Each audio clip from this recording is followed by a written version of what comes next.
Hi, I'm Joshua. Hi, I'm Jack.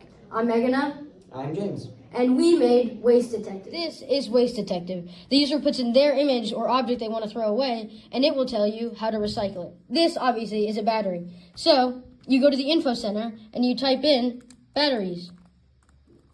And then, how do I recycle this? And then it tells you how to recycle it. The impact of trash page will tell the user exactly how their trash impacts the world. It tells you about landfill percentage, tells you about how exactly, glass affects the environment because it's not biodegradable, how food waste can actually emit methane and how it can be really bad for the environment because it takes up carbon in our environment. And this is obviously, okay, yeah, cool.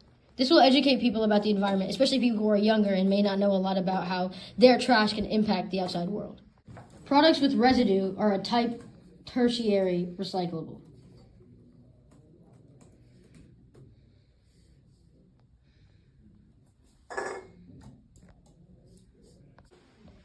We used Kaggle to train and manipulate data for our model. I used the Fast AI Vision library because it's a really quick and easy way, especially to get like a prototype done for a model. We used ResNet 18 as our pre-trained model, and then we obviously fine-tuned it.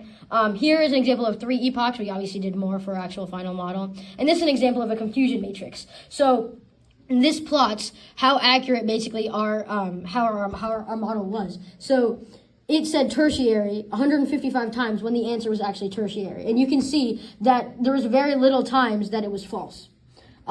This is the image that caused the most loss because it mistook it as a metal when it was actually a paper plate, as you can see. And that's a pretty good sign that we can't even tell because you immediately see and you're a little bit confused as well.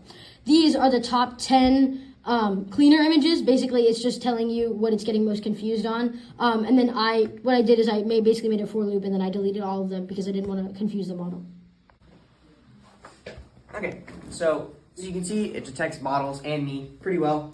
It's at a slow frame rate because we don't have graphics processors. So this is the final iteration of our final project, or of our We faced a lot of technical difficulties on this project. There was little to no documentation on what we were working on because it was made by really, really smart people. So, they weren't expecting younger people to work on it, so it was not written in plain text at all.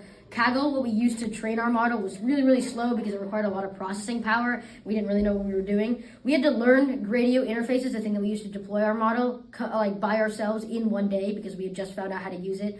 Learning how to do UI as a back-end coder was really difficult, and I'm really, really proud of what we came through with.